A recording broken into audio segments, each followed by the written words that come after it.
¿Cómo están, estudiantes? Tengan ustedes muy buenos días. Nos encontramos una vez más para compartir información y generar sobre todo aprendizaje. ¿Cómo están? Yo espero que se encuentren muy pero muy bien. Hoy vamos a ver un tema que es de mucha importancia para la literatura española. ¿Está bien?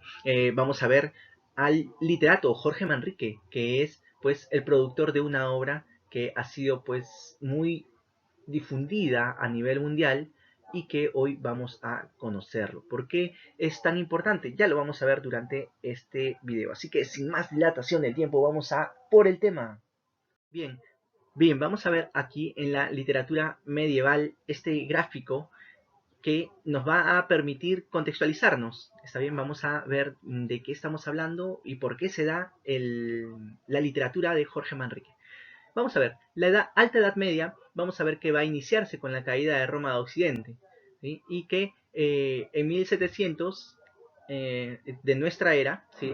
Nuestra era, va a darse lo que es la invasión árabe en España, sobre todo lo que es la península ibérica, ¿sí? Porque España todavía no se ha constituido. Así que, bueno, eh, como se va a dar pues esta invasión de los árabes, todavía el idioma no estaba constituido, no estaba formulado, ¿sí? Por un lado se hablaba el, el visigodo, por otro lado se hablaba el latín, entonces todavía no había esa conjunción de las lenguas que predominaban en la península ibérica. Por eso que va a ser una etapa histórica poco propicia para la creación literaria, ¿está bien? Además, se dice que, bueno, fue una edad de retórica y eh, el escolasticismo vivía pues en abstracciones y fórmulas. ¿Qué quiere decir esto? Que dentro de los claustros, dentro de los monasterios, allí se encontraba todo el conocimiento. Y todo ese conocimiento quería justificar la presencia de un dios. ¿Sí? Entonces, para eso pensaban y pensaban todos los días. Así que el pueblo no tenía los conocimientos, no podían hablar latín para poder entender todo el conocimiento que tenían los sacerdotes. Bueno, entonces no se había dado mucho lo que era la creación literaria, pero en el medioevo, ¿sí? En el siglo VII hasta el siglo XIII, ya vamos a ver que se van a dar las primeras manifestaciones, ¿no? ¿Por qué? ¿Cómo así? Porque vamos a ponernos en contexto, se va a dar el sistema económico del feudalismo, ¿sí? ¿Qué quiere decir el feudalismo? Bueno, es aquel sistema económico que va a predominar la posesión de la tierra, ¿no? Lo que produce la tierra es lo que va a generar riqueza. Y es por eso que los árabes van a invadir, ¿sí? Y van a estar invadiendo muchos sitios. De hecho, los árabes ocupan mucho lo que es la península ibérica, así que los que vivían antes en esta región, en esta península ibérica, van a luchar, van a estar en constante guerra con estos árabes. Y para poder recuperar algunas tierras que dentro del medioevo se creía muy importante, bueno, se van a dar las cruzadas, ¿no? Por eso, ¿por qué? Porque recordemos que en la Alta Edad Media ya se había puesto como idioma oficial, se tenía como idioma, o perdón, como religión, la más importante era el catolicismo. Es así que los árabes cuando invaden llegan con su propia religión, el musulmán. Entonces por ahí van a luchar por tierras y van a luchar por ideologías, ¿no? Por religión. Muy bien, y es así como se dan, pues, ¿no? Las primeras manifestaciones literarias. ¿Sí? Las jarchas mozárabes, por ejemplo, son aquella fusión del lenguaje, del sentir árabe con el sentir y el pensamiento de los que vivían en la península ibérica. Y es así como que ya los árabes van a hacer sus composiciones literarias, ¿sí? Sus expresiones sentimentales, y al último van a añadir algunas palabras, algunas frases, algunas rimas en lenguaje mozárabe.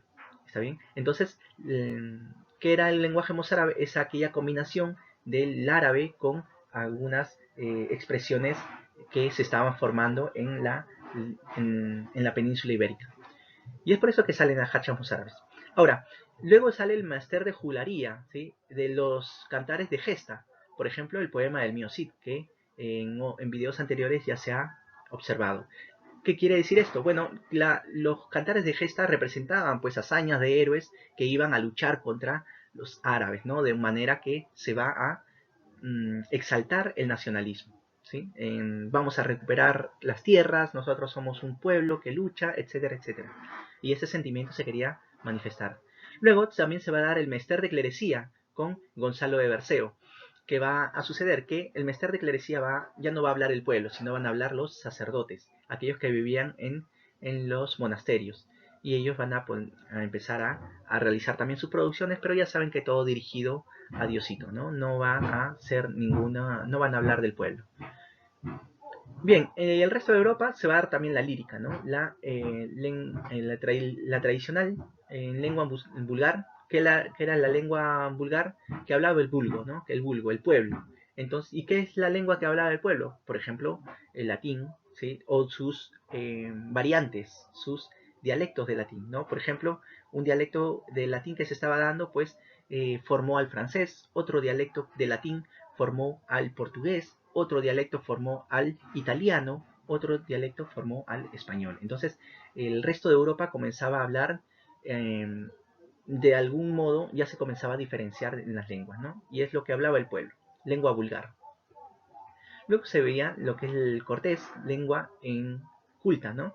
Vernacular. Lo que hacían los trovadores, pues, hacían pues una lírica provenzal, ¿no? En la que comenzaban a idealizar a la mujer, comenzaban a realizar pues algunas expresiones que exaltaban mucho pensamientos ideales, ¿no? Como la mujer es muy hermosa, como que queremos vivir en un lugar perfecto donde estemos cantando todo el día, por ejemplo, no lo sé. Bueno, tenemos después la épica, la canción del Roldán, que es otro poema, es otro cantar de gesta, ¿está bien? Que esto ya no va a hablar de España, sino va a hablar de Francia. Muy bien, y ahora sí llegamos a la Baja Edad Media, en el que se va a dar afianzamiento de la burguesía y las monarquías. ¿Por qué? Porque va a darse, por ejemplo, lo que es eh, la peste negra. Entonces va a propiciar un cambio del sistema económico. Si antes se daba mucha importancia al tener tierras y a los productos que salgan de la tierra, ¿sí? Lo que se coseche, ahora no. Ahora se va a dar preponderancia, se va a dar relevancia al comercio. Entonces el comercio va a ser la mayor fuente de riqueza y es por eso que se van a crear las burguesías, ¿no? Y las monarquías para proteger a los pueblos de ataques, por ejemplo, de los árabes o de otros pueblos. Y luego va a dar la irrupción del humanismo, también un pensamiento ya no están viendo, ya no viendo tanto a los dioses, ¿no? Ya no teniendo como punto central a Dios que va a justificar todo, ¿no? Queremos hablar de belleza, Dios. Queremos hablar de paz, Dios. Queremos hablar de felicidad, Dios. Eso ya no va a haber, ¿sí? Se está dejando de lado. Y es por eso que se va a dar el humanismo, ¿no? El hombre va a ser fuente de riqueza, se va a preocupar él mismo por su felicidad, él se va a preocupar mismo por descubrir qué es la belleza, ¿no? Entonces es lo que se va a dar el humanismo como centro de todo. A ver, la caída de Constantinopla, eso va a estar dado por la ocupación de los moros, que va a ocupar una sección importante de Europa, de modo que no va a permitir que país como España, por ejemplo, pueda hacer comercios con China, con la India, con países orientales en general. ¿Está bien? Y no solamente España, sino Portugal, sino Inglaterra, y así es que van a crear nuevas formas de ir a conseguir esos productos. ¿Está bien? Entonces, es lo que propicia, ¿no? El descubrimiento de América, porque Colón quería darle la vuelta al mundo, pero se topó con América. ¿Está bien? Entonces, es así como se descubre América, porque en Constantinopla los moros no permitían avanzar a los españoles, a los portugueses, a los ingleses, etc. Muy bien, ahora en España vamos a ver la narrativa, el infante Juan Manuel, que va a escribir textos que va a diferenciarse un poco de la temática, pero van a hablar todavía de Diosito. A ver, en la lírica va a estar Jorge Manrique, el literato que nos convoca hoy día, ¿m? Que ya vamos a profundizar más adelante. Y luego va a dar el humanismo, va a estar representado con Elio Antonio de Nebrija, que él va a ser quien escribe la primera gramática del español, ¿está bien? Y se va a dar esto en 1492. Luego vamos a ver qué va a pasar en el resto de Europa. Bueno, se va a dar lo que es el humanismo italiano con Dante Alighieri, Francesco Petrarca y Giovanni Boccaccio, ¿no? Ellos van a ser los representantes de este humanismo. Bien, vamos a ver ahora sobre la biografía. vamos a ver que, ¿de quién? De Jorge Manrique, ¿está bien?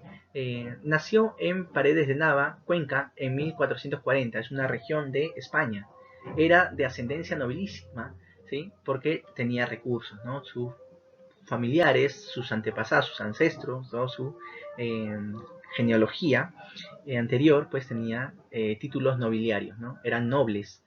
Bueno, pariente del poeta Gómez Manrique y conocido Marqués de Santillana.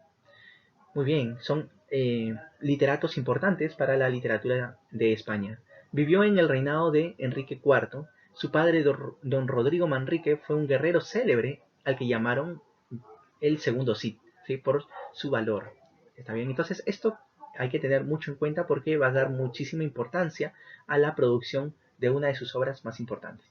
A ver, intervino con brillo singular en 24 batallas. ¿Quién? Su padre, ¿está bien?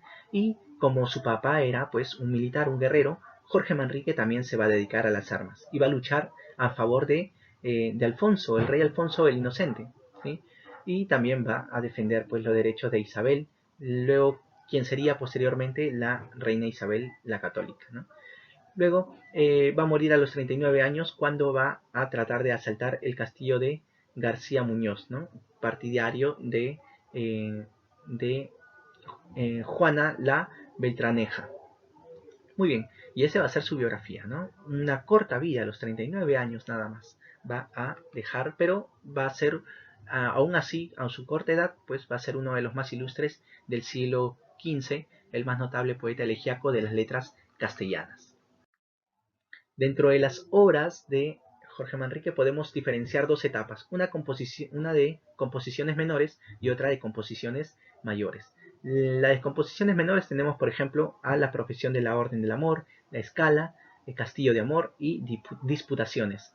Estas van a corresponder al género galante, la suavidad de ciertas poesías, por ejemplo, porque está durmiendo, lo besó su amiga, merece recordarse.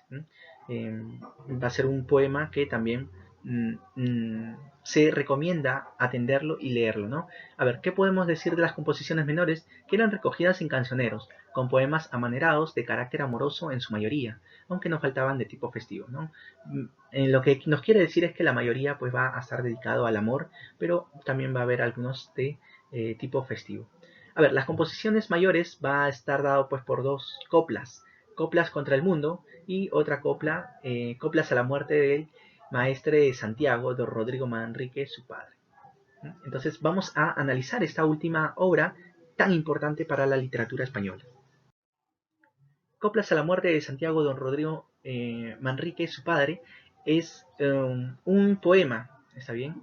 Que nos va a recordar, pues, ¿no? El modo en el que la gente está viviendo, ¿está bien? Que va a decir que el pensamiento del medioevo se concentra en Dios y poco estamos reflexionando sobre el mundo, sobre el hombre en específico.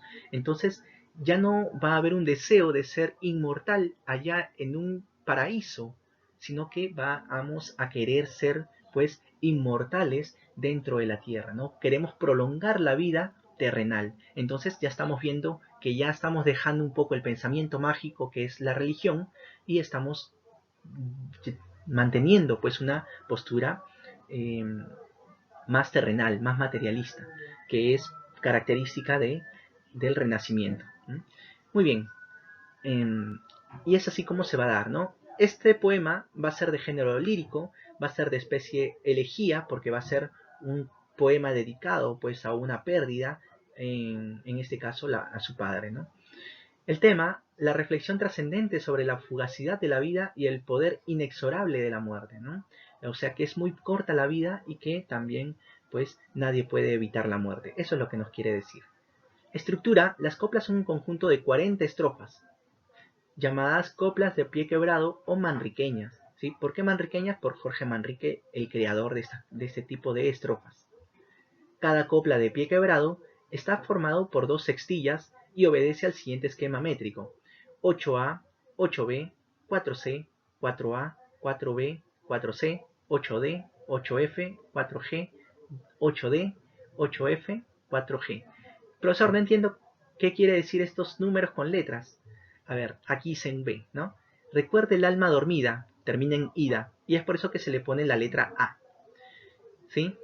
¿Por qué 8? Porque tiene 8 sílabas métricas, ¿no? Recuerde el alma dormida. Muy bien, y ahí podemos nosotros contabilizar sus 8 sílabas. Y es por eso que todos van a tener 8 sílabas, ¿no? Algunos van a tener 4, por ejemplo, 1, contemplando, ahí están sus 4.